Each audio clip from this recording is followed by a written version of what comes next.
everyone. You've seen the stats, and now we hope to make the case for why accelerating action will lead to place supporting small and growing businesses front and center of national policy.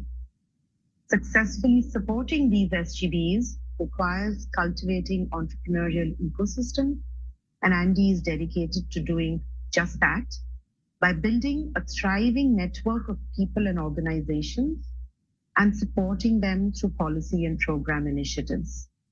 We cannot do this without the active support of our partners across the region and are very grateful to them. Partners whose logos you will see throughout these 3 days, and many, many more who continue to support us every day in our work. Once again, a very warm welcome to all of you, and thank you for making the time to be here. We look forward to your active participation and feedback over the next 3 days.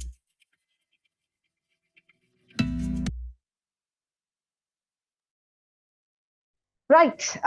Thank you and welcome once again for joining us today. We have a really packed session, and therefore I'm just going to quickly go over some workshop logistics before I hand it over to the fabulous team from Criterion Institute, Pranay and Tia. This is workshop mode, which means that it's a meeting, and we would love for all of you to participate. Please put your questions in the chat box, and Pranay and Tia will answer them as we go to the extent possible. We also have logical points along the way where they will explicitly pause for questions. We encourage you to please raise your hands, and my team will sort of unmute you in the order in which you raise your hands so that you can share on mic if you're comfortable doing that. If not, chat's always there. So with those few words, I will hand it over to Pranay and Tia.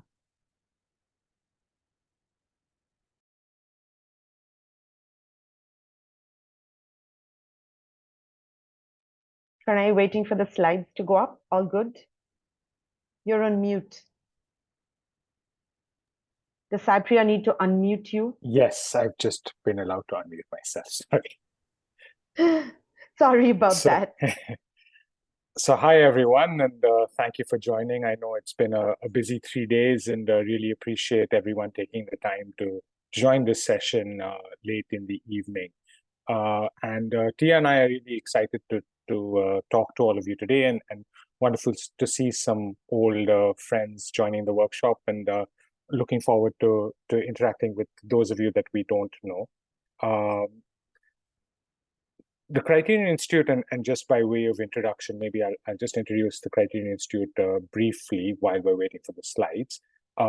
It is a gender think tank that really has been working at the intersection of gender and finance, trying to address the broad challenges that we see in the financial ecosystem, and working with social change actors on how they can accelerate the change that they want to see, and that they can really leverage the power in the financial ecosystem in order to do that. So this has really been a part of Criterion's mission. It's one of the groups that were founded and sort of coined the term gender lens investment, and has been working in this space for a significant amount of time.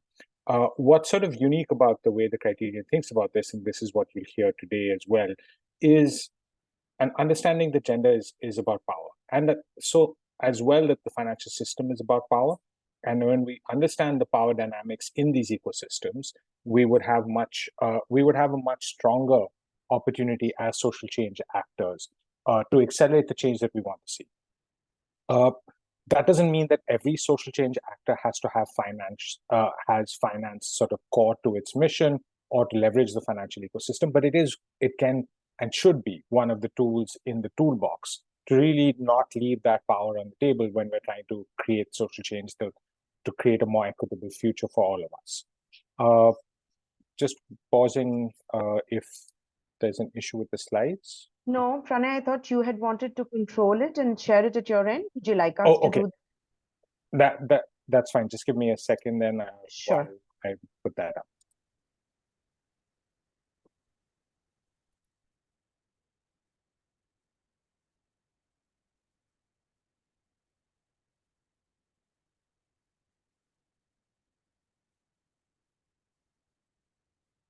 Can everyone see my screen? Yep. Okay.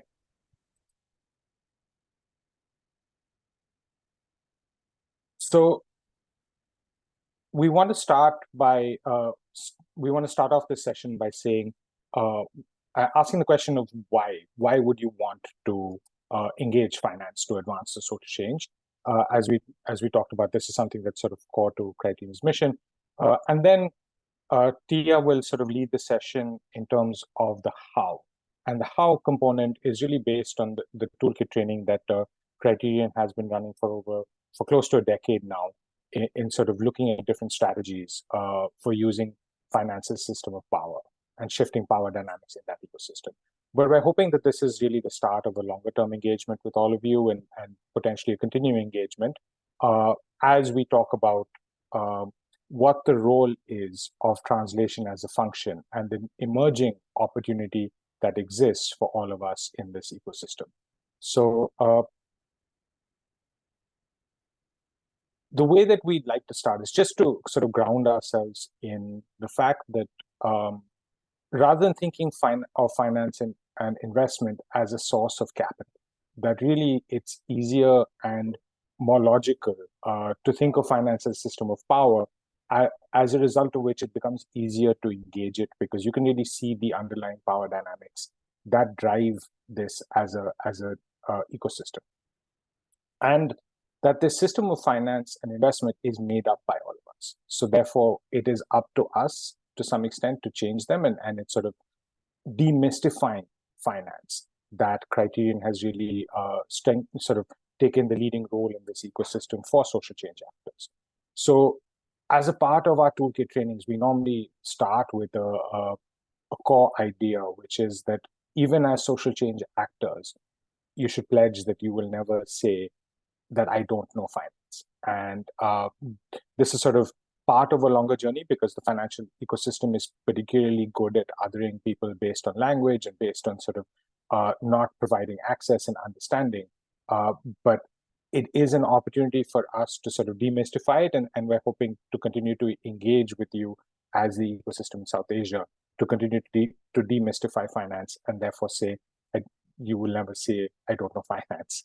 So if while everyone is joining, if you could just briefly put your name, organization, and what you're hoping for today into the chat by way of introduction, it really helps us to get to know the organizations that we're working with and also speak to specific opportunities that we might see that emerge in this space. So what is translation and why is this an opportunity for us in the ecosystem? So translation has emerged as a part of the work that Criterion has done as a way to make the worlds of gender and finance communicate in a way that is more equal and it redresses some of the power balances that exist between the two worlds. It's a world where a number of financial institutions and intermediaries are already working, as Suchi mentioned as well, in the world of SGBs. This is already a topic of discussion because there is a very clear business case for diversity. But what the opportunity is, I think, is thinking beyond representation in this space to really understand the power dynamics that are part of any good gender analysis. So when we're talking about translation, what we are talking about is that gender analysis is integrated into investment design and decision-making processes, such that we can actually look at the underlying unconscious and conscious bias that might be existing in that investment design and decision-making process. And a good gender analysis really gives us the opportunity to highlight that. So it looks beyond the representation of just counting women, as we currently are defining gender in the ecosystem. Unfortunately, it's been sort of simplified to counting women in leadership positions, in board, in management. We're really asking the question of how do we take an intersectional, localized approach to understanding these power dynamics? I think this is particularly important. I mean, in the context of South Asia, I think everyone that has experience in South Asia would know that power dynamics exist in gender, but exist, when we're thinking about gender, it exists in so many intersectional ways. And it shows up in all of our work in a day-to-day basis in a very intersectional and local way. So how do we ground in sort of the local understanding of that power dynamics? And that is through a good gender analysis that can actually create value. And there is a very clear business case that demonstrates that integrating this gender analysis would actually strengthen long-term financial returns. So that's really the basis for translation. Criterion's been working on translation as an idea and working with social change actors to communicate with the financial ecosystem across multiple geographies. And ANDE is a core partner of this process. And we'll circle back on ways in which we'd like to continue to engage with this community going forward at the end of today's session.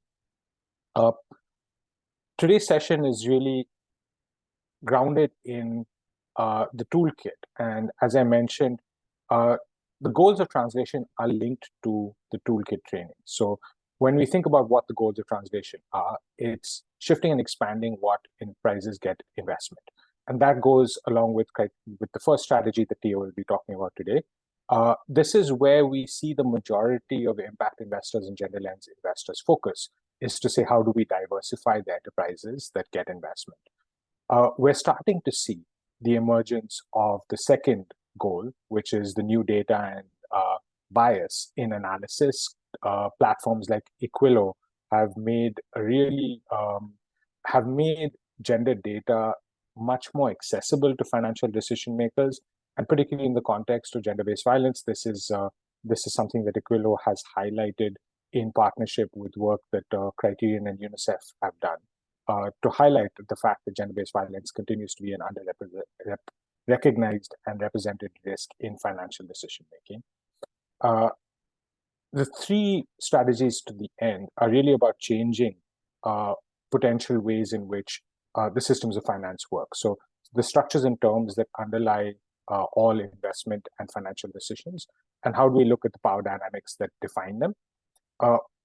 What processes are trusted? This is where, when we're talking about incorporating a gender analysis, how do we ensure that gender experts are considered and are actually sort of valued by these processes, and that there is a business model that it's clear that this cost is not prohibitive.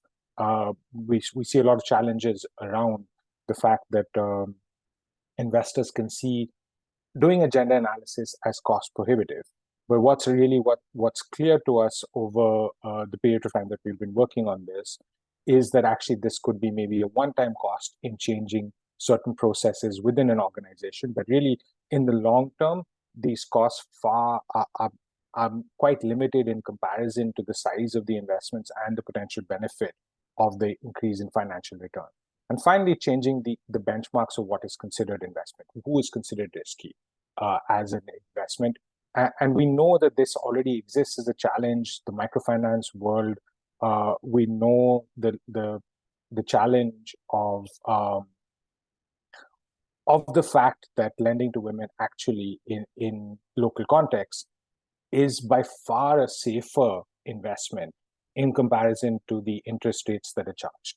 So it's sort of looking at risk and return differently, and really looking at how do we look at portfolio level risk, because microfinance has emerged as an established asset class that diversifies investment portfolios and really demonstrates and has consistently demonstrated, no matter what the financial world is going through in terms of crises, is a resilient portfolio. So that's sort of the 5 goals of translation. Each of them are linked to 5 strategies that Tia will talk about shortly in terms of the toolkit. And the toolkit, as I mentioned, is a framework of understanding the logic of finance and investments to design strategies to create social change. So this is a training that Criterion has run for close to a decade and has been validated with both investors and social change makers at a global level. So the way that we think about toolkit is the first 2 strategies that we're going to talk about is how we use the system as it currently works and sort of look to influence change by using the existing system. Or we can change the system. We can look at the underlying logic of the system and really challenge the way that it's working in this context.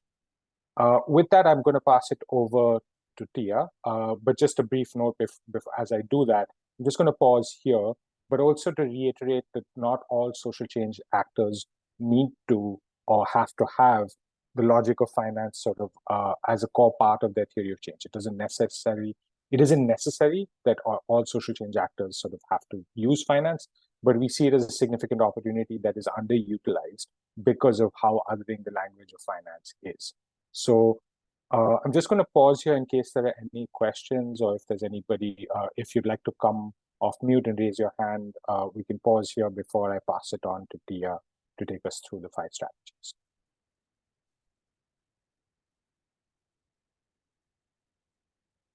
If there's no questions, Tia, over to you. Great, thank you, Pranay. And thank you so much, everyone, for having us. We don't have any questions, right? No one? Okay. No, Tia, we don't. We don't, okay. All right, well, please, as Pranay and Sucharita mentioned, please feel free to put questions into the chat as we go. So I'm going to do an overview of Criterion's toolkit strategies, which, as Pranay said, is sort of connected to how we think about translation. And that when we talk about this toolkit that we have, and what it really is it's a theory of change, an overarching theory of change of how to use finance for social change. And so toolkit essentially is a framework for understanding the logic of finance and investments to be able to design strategies that create social change. I think, to reiterate what Pranay says, I think it's important to note that it's not that everyone who's working on social change should necessarily be using finance. Rather, this is a way of thinking about ways in which to engage finance as a system of power in your kind of existing social change work. So if we can go to the next slide, please. So these and a couple of things just to keep in mind before we go into the 5 strategies. It is worth thinking about, sort of as one thinks about these 5. What Pranay said about which ones are about using the system as it exists versus changing the system. Thinking about the context of the work that you do, the kind of assets that you bring to it. Sometimes it's not to say that a strategy that is about using the system is necessarily worse than a strategy about changing the system. It's more about kind of looking at what your kind of goals and the assets that you bring to it are, and where they might fit into, where they might kind of connect with ways of engaging finance as an opportunity for social change. So I will jump right in. So the first strategy that we have is invest in opportunities. So this is probably the most straightforward. When people think about using finance as an opportunity as a way of creating social change, this is probably the one that most people's minds go to.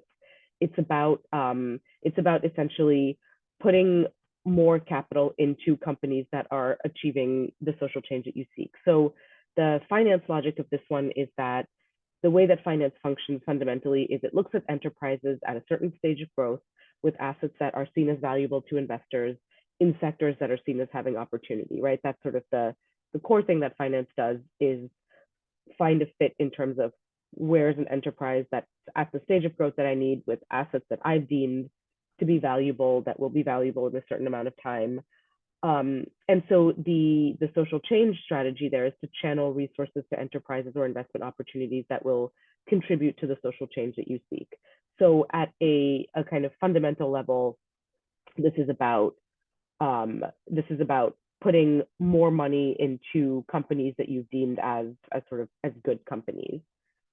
Yes, we have a hand raised. Rachna, go ahead. Yeah, hi, Tia. Sorry, I know there'll be other logics coming, but I just wanted to clarify this here. When you're talking about investment, what kind of investment are you referring to? That's a great question. So when we talk about, in this context, when we're talking about investments, we're talking about return-seeking investments. So putting investment capital into any kind of enterprise or into a market with the expectation that there will be some kind of return at some point in the future. So when we're saying investment, we're not talking about grant capital. We're only talking about investment capital, but that can mean investment capital, into companies, into public markets, pension funds, kind of across all different types of investments. Did that answer the question, or is that? Yeah, it does. I have a bunch of follow-up thoughts and questions, but I think I'll wait for you to finish the rest of the slides, just in case they're covered there. Okay. Thanks. Okay. Yeah, no problem. So,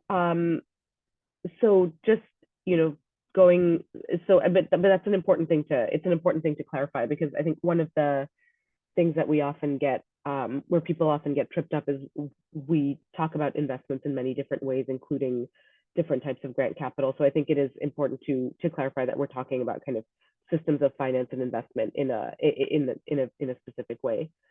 So as Pranay said earlier, this is one of the strategies that is about using the system as it exists. So it's not kind of fundamentally changing the system. It's just saying, well, let's take the capital that we already have available and move it in different ways. In this case, to companies that we think are accomplishing something that we want to see accomplished in the world. So if we can go to the next slide, please, Pranay. So the Strecken strategy is about assigning value in a market. I always get excited about this strategy when we're talking to social change actors, because the strategy it's really about advocating for the importance of things that you all know well, and the kind of relevance of things that you all know well, to have a say in financial decision making. So the logic of this strategy is systems of finance, at the kind of core thing that systems of finance do is assign value, right? They analyze worth. They look at opportunities, so potential investment opportunities, and they look at the possible risks in those opportunities over time. And the result of that analysis determines what return is seen possible.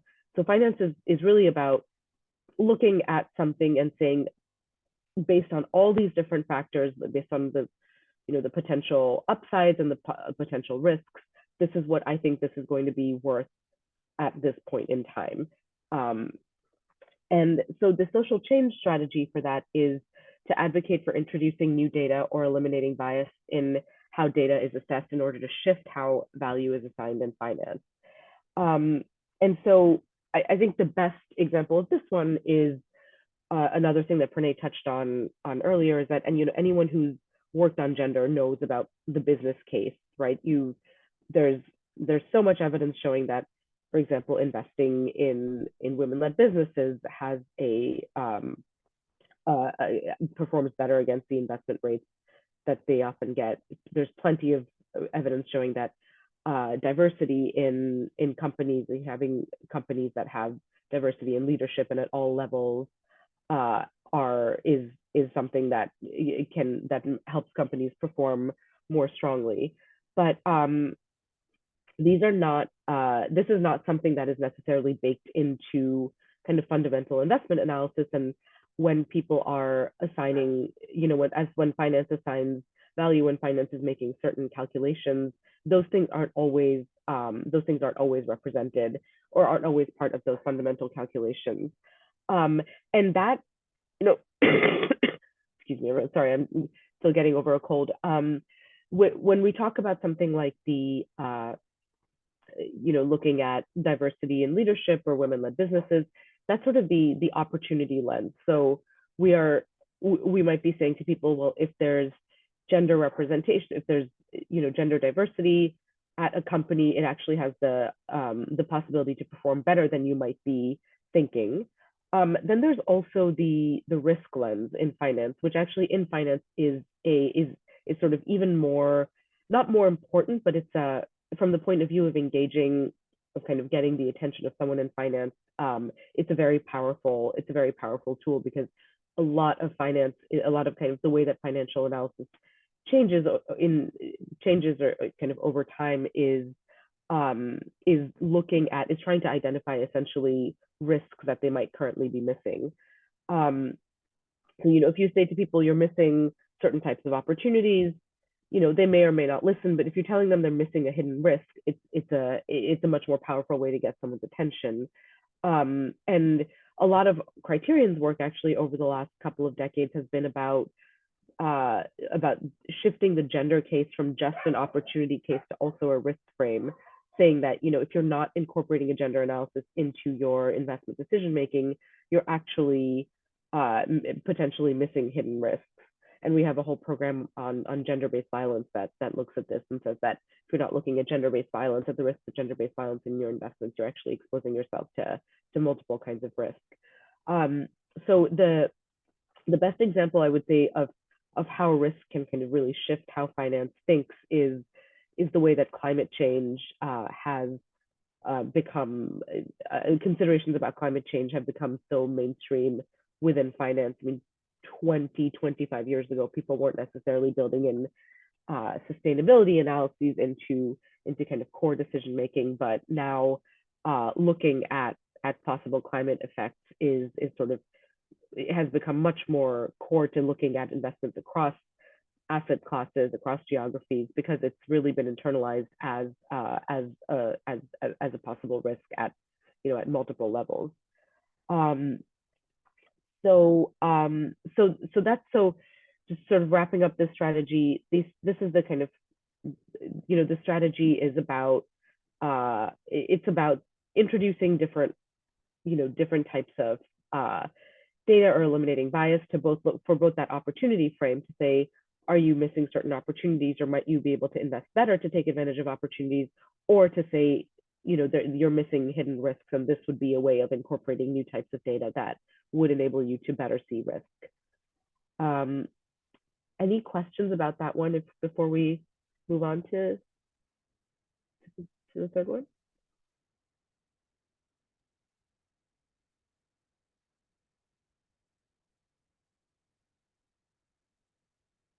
Okay. Let's go to, okay. Facilitating the movement of capital. So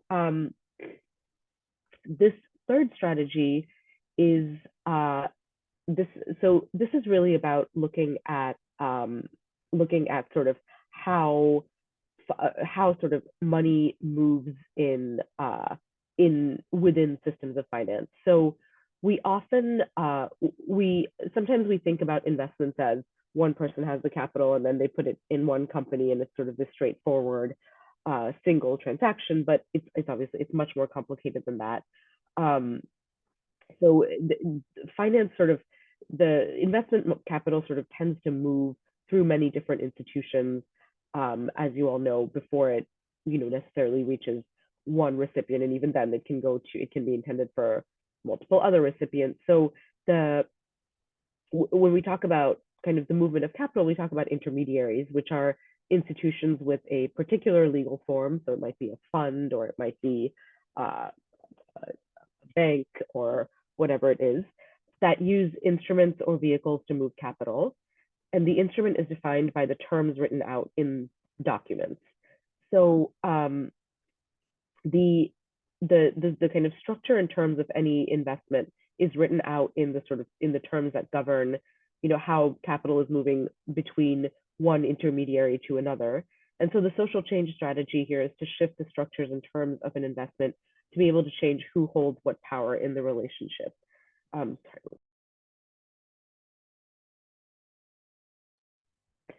So power, that, as Pranay said at the beginning, finance is really better thought of as a system of power than just a system of money.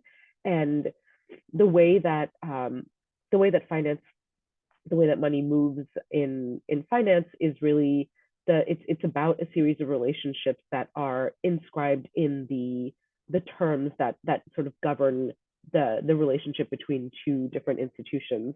And those kind of structures and terms can be changed all the time. And examples of this include, I'm sure, things that people have worked on. I mean, even things like interest rates, or the timing of repayments. These are all things that can be negotiated based on various different factors. And as you negotiating them and changing them sort of changes who has what power, who has what obligations in the relationship. And so while this is something that, there are many different, there are kind of dozens, if not hundreds of different types of structures and terms in any given relationship, when we really go in depth in the strategy, we sort of lay out all those different documents and terms, and encourage people to look at, well, which ones are things that you might be using in your day-to-day? Are there things that can be shifted? Are there ways in which you might be able to negotiate a certain set of terms? These things are not we kind of, sometimes we think of things as set in stone in finance, and they aren't always, and they certainly don't always have to be. And this is where kind of, thinking of documents in terms as inscribing power in a relationship can be a useful way of enabling people to think, well, if it doesn't have to be this way, what if we shifted it this way, in a way that would give me a bit more power and a bit more leverage, not necessarily in a way that takes power from someone else, but this might be a set of terms that actually work better for my investment or my enterprise, that wouldn't actually necessarily harm the person who is giving the capital. It's just something that they hadn't thought of. And is there a way to kind of renegotiate that to change that power dynamic? So any questions about that one?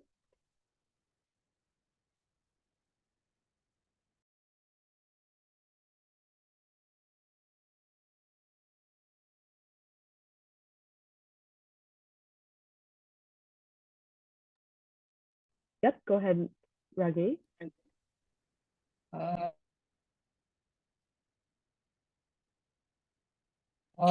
Sorry, Ti. So I'm not sure I understand this very clearly. If you could, is it sort of structures within an organization, like an investment committee, credit committee, legal? There is an investment team, or there are people who negotiate the legal documents with you. Who are you referring to in this, or are you stretching it forward to LPs in a fund or investors? Or so I think it could be, it could be any of those. That's exactly. So I think LPs in a fund and investors is a good example. If it, one of the things that Criterion often says is kind of a core reframe that finance needs to think of is, instead of we need to fix the capital, not the companies, meaning that there are plenty of companies and enterprises out there that are doing incredible work that, with the right kind of investment capital, could be sustained, could be scaled, could be kind of have different kinds of impact. But because often the problem is that the pools of capital that are available are sort of have assumptions built in about what success is meant to look like, what growth is meant to look like, what period of time that's supposed to happen over, and that capital doesn't always match the needs of the company. But there's a kind of, again, because the power sits with the capital holder, there's an assumption that, well, this is the way that we've always done it. If there aren't companies that match the capital that we have available, then the companies are the problem and we need to find something else. But there's plenty, we all know there's plenty of evidence showing that in many cases, again, there are plenty of enterprises that could be successful. It just might take a different amount of time because they're in an ecosystem that isn't very developed, or there are certain things that they need, there's certain types of capacity that they need to build before they can scale, or certain growth expectations are unrealistic in one sector, but that doesn't mean that a different kind of growth in that, perhaps a lesser amount of growth in that sector is still something that can be valuable to a lot of investor types.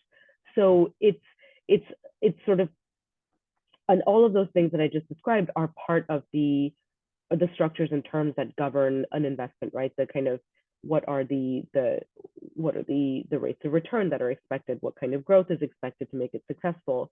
And so while in terms of the nitty gritty, how you actually do that depends on the type of investment that you're talking about and who you're in relationship with. But the kind of fundamental idea is that all of those things can be changed without any great kind of, not necessarily a loss to the investor, but that there are just assumptions built into those structures in terms that may not be appropriate for every type of investment. And if we kind of shift the mindsets and advocate for shifting some of those structures and terms, that can kind of open up a whole new set of opportunities for different types of enterprises.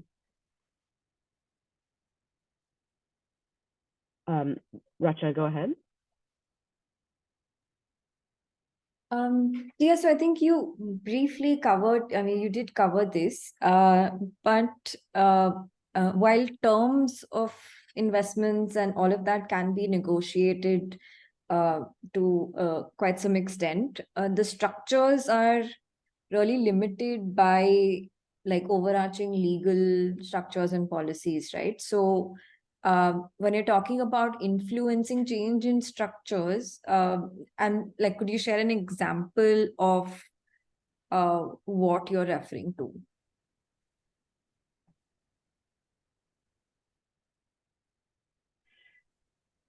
An example of changing structures. I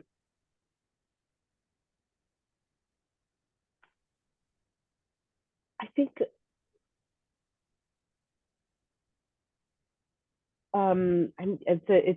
it's a good question, because there is I think shifting. I think you're right that shifting structures is sort of more from kind of advocating for a strict shift in structure is more difficult for someone on the enterprise and social change side. But I think one thing to remember, and Pranay, I saw you're about to come off mute, so definitely do. But one thing to remember is that these are also strategies for people in finance, not just people in social change. And if you are someone who is, you know, a capital holder or an investor or an LP, they themselves have opportunities to kind of shift the structure of the investing institution to make it kind of better meet the needs of the enterprises that it might be wanting to support. So I'm trying to think of an example. Of that. Tia, I think there's one in chat that Pranay has shared. So maybe he can just walk us through that. Oh yeah. I was just going to share an example. I mean, we know in a lot of this has emerged, that shift in a case where entrepreneurs actually are few and far between, and they've actually sort of been part of a movement that have looked for more power in investment relationships. There's been a movement where actually lawyers now representing entrepreneurs have tried to look at the terms within documents and have actually created new types of investment structures that are more favorable for entrepreneurs. So this is sort of, it started out with safe notes, but the safe notes terms were again very much favoring the investors, and then sort of terms shifted within that. And now it's sort of emerged as the KISS, keep it simple, sort of investment structure, which shifts power to entrepreneurs in those relationships where they have the benefit of being able to set terms in a very different way without overcomplicating the legal structures. Now, that happens in a case when the entrepreneurs actually have much more power. And I think it's really important to recognize that in impact investment and general investment, we've inherited a lot of the older sort of venture capital model without really looking at the powers that entrepreneurs have emerged as having now in sort of the latest versions of venture capital. And I think there's been movements to incorporate issues like that, but there are legal challenges particularly in South Asia, and that's partly for colonial reasons and partly because of central bank reasons, that we've sort of inherited challenges in how we structure the flows of capital. So all of which to say, as you look at the investment terms and the intermediaries and the flows of capital, this is really a change the system strategy. So it is really about sort of reimagining, if we decolonized these types of investment vehicles, what could they look like? And it's a long-term strategy because it is really about changing a system. So I want to make sure that we differentiate the first two, because that's very much part of the finance system as it currently is. The next three are really about reimagining the system and all of the challenges that we know exist in that ecosystem, and saying where are their leverage points. And we'll come back to this, but particularly in the context of blended finance, there is more and more government involvement.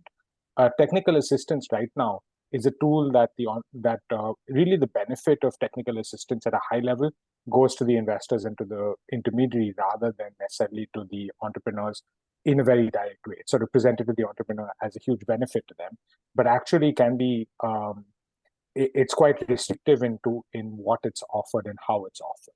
So that's sort of one of the areas where Tia was talking about the presentation of technical assistance is we need to fix the company. We need to make them investment ready before they can receive investment. So that's sort of the framing of the company needing to be improved rather than the type of investment needing to be improved. We've also seen certain revenue sharing instruments that have looked at what it looks like to share risk without necessarily having equity as the only type of risk sharing.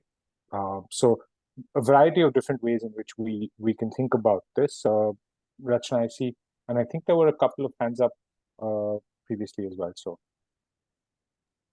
Yeah, I know Amar had a question, but he's just come back in. Amar, are you here? Saipri, I think if Amar's back, he is back. If you can let Amar go first, and then we can come back to Rachna. Yeah, thanks, Sucharita. I just wanted to quickly have your perspective on what's the best way to counter a slightly reductionist argument that I have heard in this space, is that essentially what we are seeking is cheaper capital. So I realize that's a very reductionist, kind of a reductive way of looking at it, but that's what I hear. So I just want to hear from your perspective, what's the best way to counter that? I can start, and Tia, maybe back over to you, but Amar, I would say cost of capital really reflects a view of risk, right? We think of capital as risk return. So technically, if it's more expensive, you're basically saying that this is more risky. And that's a critical sort of the logic of finance. When we say we're grounding in the logic of finance, that's a core understanding. So if we're saying there's a higher cost of capital, it means that the interpretation is there's higher risk. And I think we should fundamentally challenge that, and microfinance is a great example of a space where this should, and we need to continue to challenge that interpretation. Tia, over to you. Yeah, that's it. That's very similar to what I was going to say, which is that what makes the capital expensive? What are the underlying assumptions behind why the capital costs what it does? And can the conversation, rather than the conversation being about, we want about just the kind of looking for capital that costs less, kind of making an argument for these are the assumptions that we think that are built into this. This is why we think the kind of cheaper or capital at less of a cost would ultimately still get us to the same goals. And that's about sort of unpacking, as Pranay said, those kind of assumptions and biases about what constitutes risk, and also what constitutes risk, and also the whatever calculation about assumptions about growth, et cetera, that are made. It's about sort of countering all of those different pieces. Rachna, do you want to go ahead? Yeah, so I actually wanted to sort of respond or just share a few thoughts on what Pranay was sharing earlier. Is that okay, or should I wait for later? Okay, I'll just go ahead then. Yeah, go ahead. Okay, so one thing is, I think one of the first things Pranay mentioned was just around the power shift to make terms more favorable and all for entrepreneurs. And what I've seen in the impact investing space is that I think we've looked at a lot of different ways to kind of come up with the right kind of instruments that work for both investors and entrepreneurs. But I was curious when you were saying that the idea is to like really shift the power into making something that is only favorable. I mean, you didn't say only favorable for entrepreneurs, but I think if we move really in that direction, kind of makes me wonder why investors would be in this business in the first place. Because and here I'm talking about just investment with expected returns, and it could be equity, quasi-equity, and any such instrument. Second, I mean, that was just sort of like a larger thought or a larger question, and that's something to think about, right? Because you can't necessarily push from one way. It has to be something that works for both, ideally. The other thing was, and I think what you rightly pointed out, is that all of the support and technical assistance is really around, okay, how do we get this model up for investment readiness, so to say? And I personally, and like the way we work is also not necessarily about, okay, you know what, we'll figure out an investment ready model for you. But it's also driven by entrepreneurs and the whole startup ecosystem, which is running behind how much equity you've raised and what valuation. So it's on both sides, to be honest. And that's my experience. But I agree. But if it's not everybody needs equity. No, not everybody has to go for capital that needs to give like 20x, 30x, etc. But that is also like something to think about, because here, if you're talking about shifting structures when it comes to return-based investment, I was trying to kind of figure out where that fits, right? Because that's sort of like the topic at hand. And just lastly, I think sort of in response to what Amar was saying, is also the cheaper cost of capital is essentially, at least in the impact investing space, initially it was because a lot of it was philanthropically funded.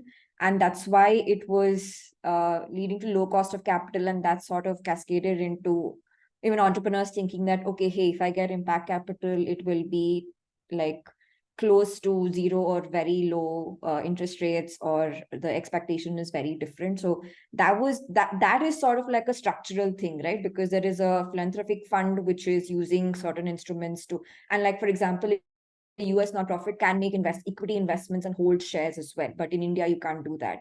And that's where like legal policies and all of kind of come in, right?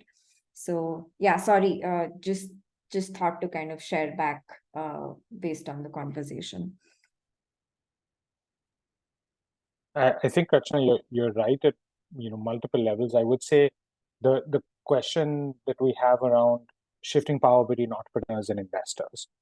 I think at a macro level, South Asia sits in a really unique position because it's sort of a market where investors are seeking to invest more and more capital in developing countries, and South Asia sort of leading in that space.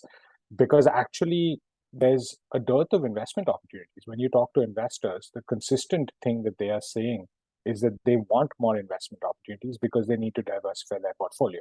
The challenge is that we have a model of investment which is around exponential growth, as you mentioned, and it's really sort of a one size fits all type of approach to investment. And we know that failure rates are high in that style of investment, and that it doesn't necessarily, it's sort of a winner take all mentality. And there are examples, and we can share. So there's a group called CEO in Canada that has really, and has now sort of taken its model to other markets, where they've looked at deploying capital completely differently. And as an example of what this means is, in their processes, they don't see value in having an auditor look at financials, because that's not what's going to get them to the type of return that they would seek. So it is ways in which we sort of have to redefine how the system is working. And that's why, again, just coming back to it, I mean, this is a change the system structure. So this is really sort of a question of reimagining how this system could work, because it works for a very, very limited set of people right now. This is the structure. This investment structure is really limited. The majority of entrepreneurs do not get supported. They don't even get defined as entrepreneurs. So it can't support informal businesses as another example. So the only time you can actually get investment is if you are formally registered. And I know a number of groups in India are looking at how can you support more of the informal industry, even though you don't. I mean, and this is that's something which microfinance, for example, again, has done successfully. You don't need to be as formally registered in order to receive investment. So it is a change the system strategy. Tia, over to you. Thanks, Pranay. Yeah, and I'm also thinking about, the point that you made about how philanthropic capital is sometimes part of, is what can help to reduce the cost of capital. I mean, I don't know the specific instances in which you're talking about, but that is, I think that can be a very kind of bringing in philanthropic capital as either you know, first loss capital or whatever it is as part of the pool of investment capital available is something that, you know, is something I think that funders are doing more and more, and also is, one can see that as part of an arc of saying, well, we are going to, you know, bring in philanthropic grant capital to reduce the cost of the investment capital on the way to either demonstrating that this is a type of, that this is a type of a set of investments that would work by lowering the cost of capital. Like sometimes it's a kind of demonstration of how those assumptions of what capital costs are wrong, and there are, you know, different returns that can be expected. Sometimes it's about a kind of capacity building phase for certain sets of enterprises that eventually could sort of then access a different kind of capital. So I think that is also part of a larger strategy of what can you know, if you are sort of subsidizing investment capital, are having that be a part of an arc of whether it's demonstrating something or getting or helping to build capacity, even helping to build the funds capacity. I think that's something that people don't always think about. It should be kind of thought about as part of a strategic kind of longer term approach to how you can eventually get the right kinds of capital at the right cost to certain kinds of enterprises. So yeah. Let's move on to the last two strategies, and then we can continue these. I mean, these are all great questions and comments. So the fourth strategy is, we call it manage the business of investing. And this is, I think people are probably aware of this, but, you know, not everyone who's on the outside of finance thinks about finance as a sort of business model unto itself, where you have many different actors, many different kind of processes, many different people weighing in at different points. And so the logic here is that finance has its own business model, a set of processes define how finance works, and all of those processes have costs. Those processes and those costs are paid for by a set of revenue sources based on the functional roles played. So when we say processes, we're talking about things like due diligence or reporting or underwriting or designing investment theses. And all of those things have costs. So the strategy here is to expand what expertise is trusted in investment decision making and what processes are seen as valid approaches to making investments. So examples of this would be, I think, due diligence is a really good example here. Many different types of investors have a kind of standard understanding of what due diligence is and kind of standard processes set in that. And then if you dig into what are they looking at in their diligence processes, well, you know, what are the questions that they're asking? How are they weighing those answers?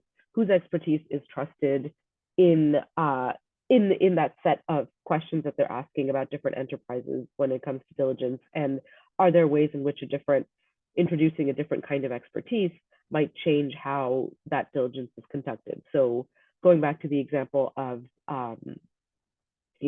women-led businesses or gender diversity, when in the parts of diligence that are looking at the leadership and governance of an enterprise, are they looking at different kinds of diversity there? And do they have a kind of intersectional lens on diversity? If not, what are the possible issues with that? Is that, you know, are they not thinking of that as a risk factor, or and is there a way to kind of to make the argument that, you know, if you had a different kind of expertise within the process, you would be looking at this through a different lens and perhaps seeing different possible risks or weaknesses in these enterprises. And there are dozens of processes like that. There's things like designing an investment thesis, you know, whose expertise informed the investment thesis, whose expertise informed your the kind of exit from investments, that the way it's been planned. So So this is, I mean, this is in some ways, I think it's similar to the previous strategy of structures and terms. It's again, it's really getting into the kind of nitty gritty of how finance works and looking at those different components, and saying, you know, are there ways to shift the actual process by bringing a different lens or different expertise to it in ways that, you know, might be mutually beneficial, or benefit different types of entrepreneurs, different types of enterprises. Any questions about that one? I imagine this is one that people might have had experience with. I mean, things like due diligence is something that is constantly kind of, people are, that's one kind of entry point in which different kinds of questions and are always being asked, and data being kind of weighed in different ways.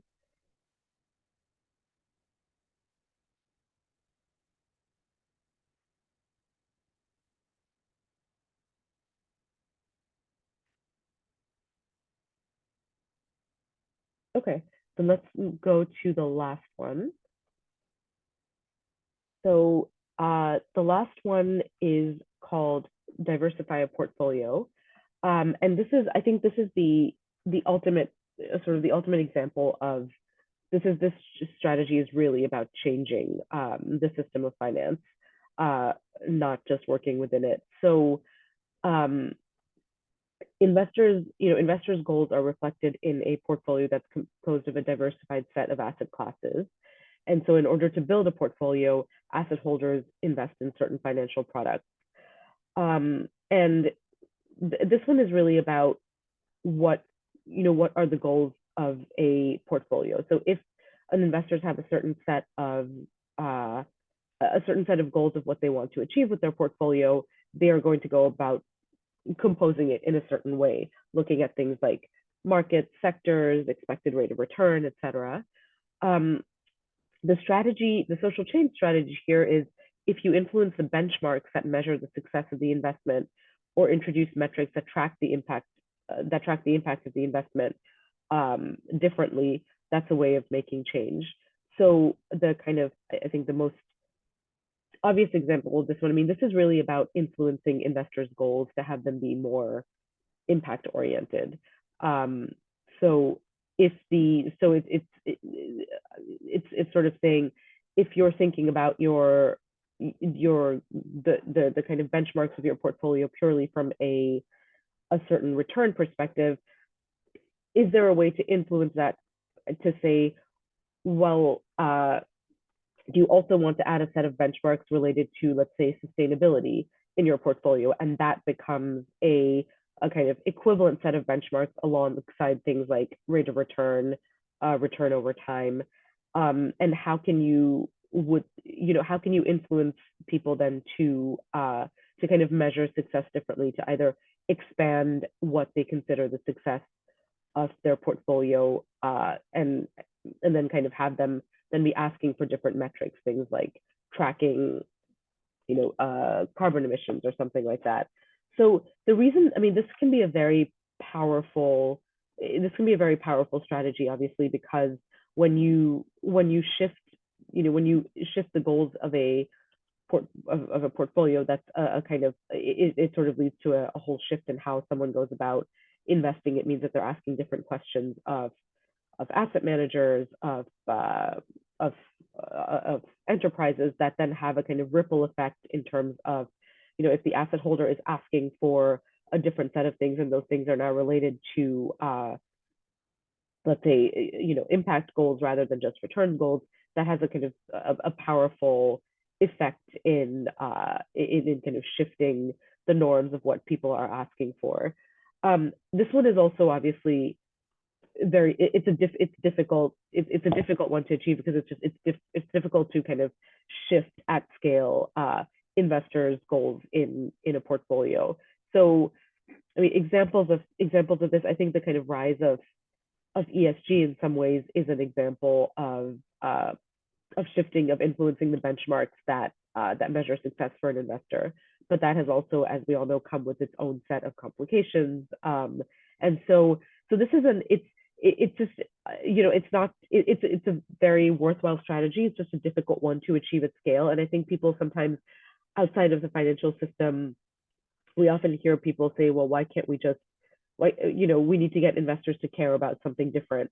But I think one of the things that this strategy reminds us of is that asking them to care about something different is a difficult thing to accomplish, and not just because it's hard, it's not just a hearts and minds strategy. It's also, well, how does that then translate into engaging differently in this very complex system, like asking different things of people who are managing your investments, asking for different metrics that may or may not exist yet within finance, asking people to do things in a somewhat in a way that they haven't done it before, and they may not have ways to implement that right away. So it's, again, not to say that it's not a worthwhile strategy. It's just it's changing what an investor wants, changing an investor's goal is a kind of, is a difficult, it's a kind of complicated thing to do at scale when you think about it in the context of the kind of complexity of what it means to make and track and measure investments within finance. So that's an overview of the 5 strategies. We'd love to take any questions about any of them individually, but so I'll open it up for questions, and then also just where we usually, when we do this in a longer session, where we usually we often go deep on 1 or 2 strategies that people think might be relevant to their own work. So we don't really have time to kind of go deep on individual strategies, but would love to hear people's questions or reflections on where these might fit with your own work.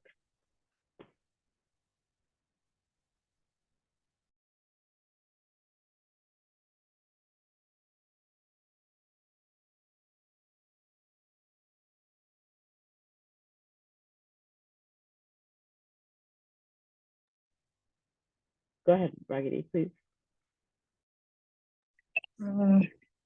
Thanks for this. It was very interesting to look at gender lens investing from power dynamics lens.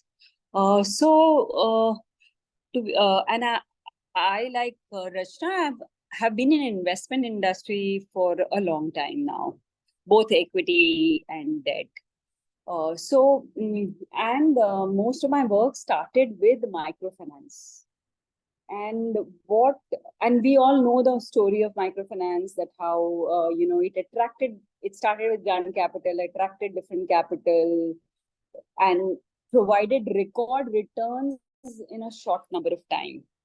And that sort of influenced all other impacts investors who came in the field, right? Because they felt that impact and returns, both high impact and high returns, are possible. And if we really look at it from a gender lens, I think we missed a huge opportunity of social change because of that. It just remained one other service. But I don't want to get into that. But the other thing is now, for investors, impact or otherwise, it is always and. It is not or, and or if you give me higher impact, I'm okay with lower return. If you give me high return, I'll do low impact. So these conversations are not happening.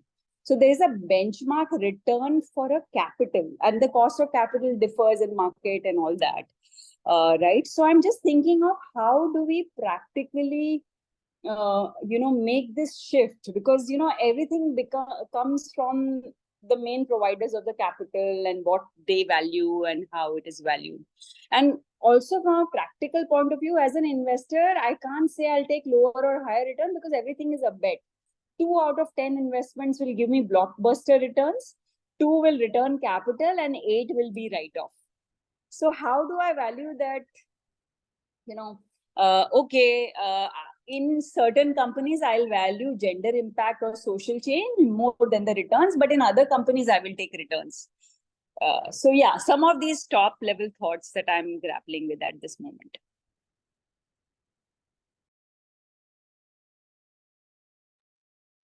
I can Ragni, I would say I come from an investment background as well. And I guess this has been a bit of a journey for me in terms of unlocking different ways of thinking about ways in which finance can move. I think we're at a really critical time globally because we have sort of an existential crisis in the climate crisis.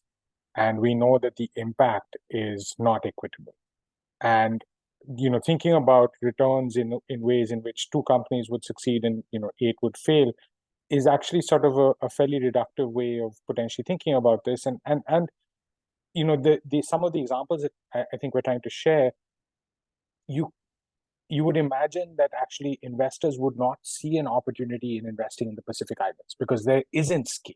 There aren't enterprises. The culture is completely different. And I think it's really important for us to think that the world exists in many different forms, but the sort of model that we have inherited views it in a very specific way. And we sort of need to unpack why that is and how that is. And that unpacking process, there's so much knowledge in good gender analysis. And this is where I feel like I've been very privileged to spend a lot of time with colleagues who have so much insight into different ways of thinking about the world. And that has made the investment opportunities that I think are sort of worthy and good investment opportunities is now completely different from where I was, say, a decade ago when I was in Singapore or previously in India. It's sort of, when we're thinking about risk and return, if we just say that because microfinance has sort of created high return expectations, I think we need to challenge a lot of that. And that's where the change the strategies come into the picture. But I want to share a couple of other examples where I've seen this sort of unlock different ways of thinking. One is particularly around the risk of gender-based violence. And this is something, as Tia mentioned, Criterion has been working on for a while. And with Equilo, we've published a sort of tool that builds gender-based violence risk into our way of sort of looking at overall country risk, political risk. We know there's high correlation between risk at country level and gender-based violence. And, it continues to be highlighted in terms of how little it is recognized as a risk. And that was sort of the risk frame that Tia was sharing. Continuously, when we've spoken to investors, particularly around infrastructure investment, anything that is long-term, gender-based violence will be. It is a ubiquitous risk, like climate is a ubiquitous risk, but it's just not recognized. Now, if you're bringing an investment to an investment committee and you don't have a strategy on climate, you're not a good investor. I mean, you're not a good investment professional. You need to have a perspective on the future. But right now, you can't say that about risk around gender-based violence. It will normally be the ENS team that has to look at risks around gender-based violence. It's not the investment professional. And I think that sort of takes away the power of that, how we look at the challenges around gender-based violence. In California, for example, some of the pension funds that we work with are now considering gender-based violence as a core risk in their investments because it is. I mean, it's ubiquitous as a risk. So that's an example that I wanted to share and sort of reframing how we're thinking about some of these challenges. And the second one is the menstrual health trade finance vehicle that I shared the YouTube video for, because I think that's a really interesting way of thinking about what is an investment opportunity. So in this case, what was financed was actually the raw material, because the raw material was 85% of all of the investment cost. And it took a huge pain point away from the enterprises, and the enterprises could be nonprofit, could be informal, while also helping them grow and continue to solve a social issue. So while it's changing a structure, it's also pointing capital at a problem. So it sort of incorporates both the invest in opportunity strategy as well as reshaping what that legal form could be. So it ended up being more of a trade finance vehicle. So we'll sort of we leave these with you because I think these are, we're hoping this is the start of a longer conversation, because we've been taught that finance has to exist in a very specific way and that it's sort of a scientific approach to finance. But there's a huge amount that's sort of in the background that we've inherited in that we need to be aware of. Tia, I'm going to pass it to you before we pass it back to the floor.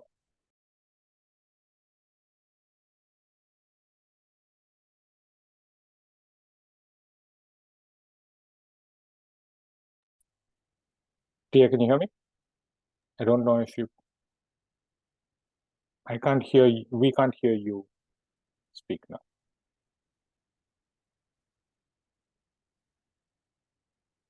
No, still can't hear. But I guess maybe as we come towards the close, I mean, I'll open it up for questions again. But as we come towards the close, I did want to sort of. Sorry, Tia, I think we got you back now. Yeah, okay, sorry about that. Yes, I was just going, yeah, I mean, I think that everything, you know, I agree with everything Pranay's saying. And again, so much of this is about unpacking what are the assumptions behind the kind of existing ways that capital does and does not, you know, make certain investors make certain kinds of calculations. But then, you know, I think everything Pranay said is right. It's this kind of this dichotomy between returns and impact that has been set up that really it's not in any way a kind of we all assume that that's the case, but I think there's a real movement within certain kinds of investments to say, you know, certain parts of the capital markets to say, well, first of all, you know, and every time we talk about taking a loss in returns for the sake of impact, I mean, the returns are something that we're making up, right? Like we are anticipating certain kinds of returns. What does it actually mean to be a market rate return on less than market rate, above market rate? I mean, it's all of this is kind of a much more, it's not as black and white as it's sometimes set up to be. And you know, as Pranay said, if you actually think about some of the especially longer term risks that are posed by some of, you know, these quote unquote social issues, it's a much more complicated calculus than just we're going to sacrifice, you know, 2% return in order to kind of empower more women in a certain region, right? It's just a much more complicated calculus than that. And that's why one of the things that Criterion's always talked about gender analysis is it needs to move from counting women, meaning, you know, are we investing in a certain number of women entrepreneurs or a certain number of companies with women on boards, to really valuing gender analysis, which means looking at all the deeper patterns that relate to kind of gender and power and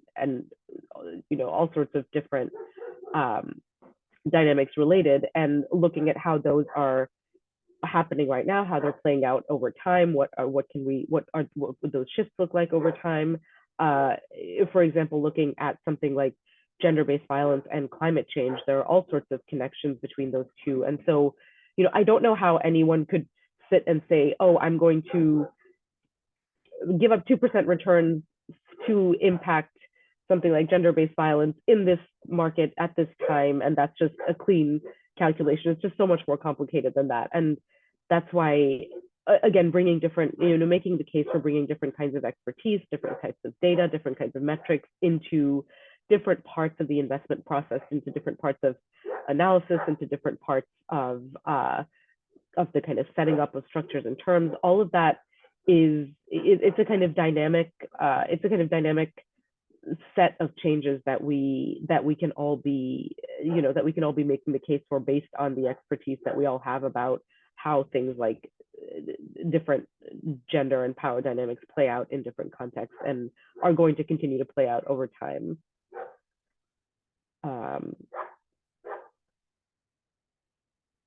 Yeah. Thanks, yeah, Tia. definitely. Suchi has her hand up. Yeah. Yeah, Pranay, I know this is not part of the script, but I just had to when I heard Ragini talk about you know, the trade-off between impact and return. So one thing in all these years that I've been associated with the impact investing space, one thing I've never managed to wrap my head around is this whole thing of impact first and finance first, right? So maybe that made sense 20 years back. And maybe when we talk about shifting structures, the conversation we could be, an example of the conversation we could be having now is how there should be no room for finance first in impact investing. It should be about impact first, right? Because we have ESG and the other kinds of things that are looking for finance first and impact on the side, right? So that's just a thought. It's something that I've personally held, and it hasn't made sense to me that we're still talking finance first within impact investing.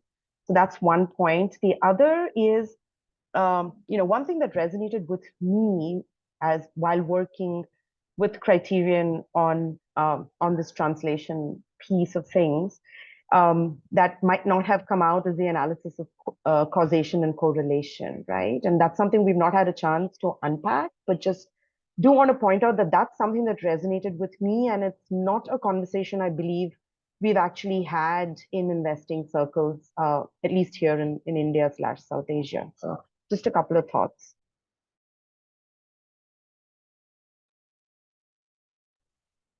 Thanks so much, Sachi. Yeah, and I just wanted to highlight, because this is part of a broader set of work that Criterion has done, we've run toolkit trainings that can take 2 or 3 days to get into, because there's so much examples. But it's also about sort of unlearning and relearning sort of things that we take for granted, because our vision of the future is shaped by our sort of backgrounds and our bias and privilege. Each of us has our own way of looking at the world that is also cultural and also based on our experiences. So it sort of requires time is a really important factor in it, because it does require the time to sort of interact with new ways of thinking and new ways of seeing the world and creating more dialogue. So as we move to the last 10 minutes, I did want to just take the opportunity to share with you some of the work that we're doing in this broader space, because that's the invitation I want to make sure that we leave all of you with is we want to continue to engage with you through this process, because we see this as sort of a broader global movement, and ANDE is a core part of this work as well. So just coming back to when we're talking about translation, I mean, the space that we are in, and Criterion does have a toolkit box which has all of these strategies sort of built out, and we run these trainings on a fairly regular basis online for free, and it's sort of been split out over 2-hour period, and ANDE is also now supporting us in terms of running these types of trainings as well. So we're trying to sort of broaden this movement, and we do see it as a part of the movement. So when we come to translation as a function, why is it really important to think about translation as a function? Whenever we've interacted with, it's fairly siloed. It's very siloed. So finance exists completely separate from gender. And there are certain people that can bridge those gaps. And I think all of you would know different people that have perspectives from gender and perspectives from finance, but it isn't really a function. And that's really one of the missing elements right now. In terms of how this exists, it's not institutionalized. So what we're trying to do with a set of investors and in partnership with ANDE and a group called 2X. I don't know how many of you would have heard of 2X, but they're the group that has brought together Gender Lens investment as a community, Gender Lens investors, both development finance institutions, multilateral development banks, as well as a set of private actors in trying to look at gender now at this stage in terms of representation, but in a future iteration of 2X in terms of power dynamics and how it plays out at a local level. So that's the new version of the 2X certification that will be emerging. In this context, we have a project called the ARISE project. It stands for Advancing Research and Investment Standards for Equality. And in this context, we're really working with a set of asset owners and donor governments. Asset owners, by which we mean a set of investors that actually have the capital. So we're not talking about the asset managers, who would often be the intermediaries, the different fund managers, the fund of fund managers. We're actually talking about the asset owners, the set of people that actually have wealth that want to deploy that differently. in this context about shifting and recognizing their power. So it's not just sort of power with and power over, it's really a question of how do we move to power to, and also really unpack what it means to have that process of unlearning. That is the inner work that I think all of us need to do in this space when we're thinking about this. An example that one of the asset owners shared with us is when they're thinking about impacting the SDGs, they're thinking about what does it mean to have SDG 0, which is really the inner work that all of us would need to do in order to sort of become better professionals in this space when we seek to have certain impact. So that's the power within component that we want to continue to highlight and say that this is a space that's going to continue to evolve because of the existential crisis that we're thinking about and the just transition that we want to all work towards. So what does it mean to have that vision of a future which we can all get behind in a way that sort of represents the just transition, and that each of us has a role, whether we are more on the investment side or whether we're more on the gender side, in terms of bringing those two worlds together, because it strengthens each other. And I think that's the opportunity that we see.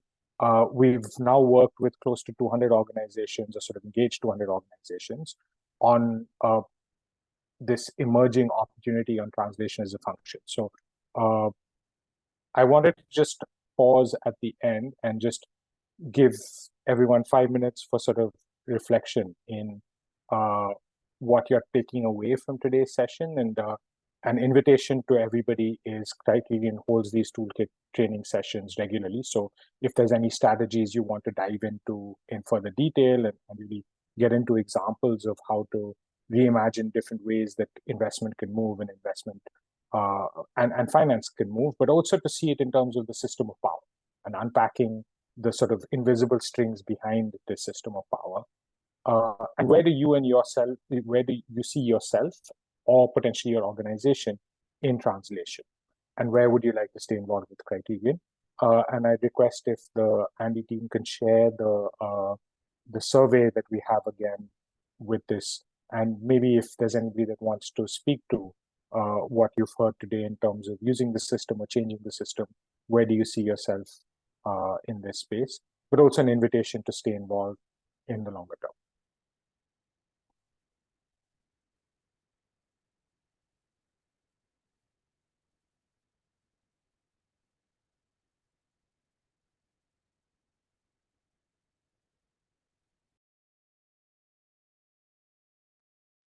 Pranay, I'm just going to jump in here because there have been a few questions in chat about where folks can get more information.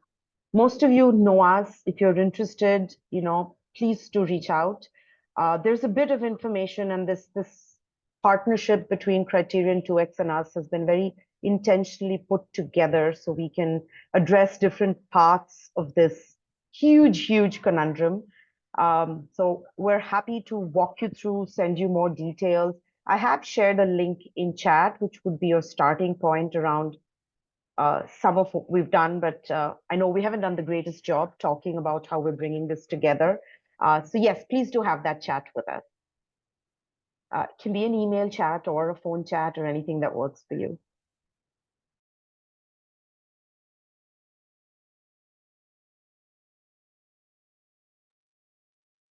So yes, and I'll also share the link to the event section at Criterion, which is where you'd see any opportunities of engaging with Criterion directly.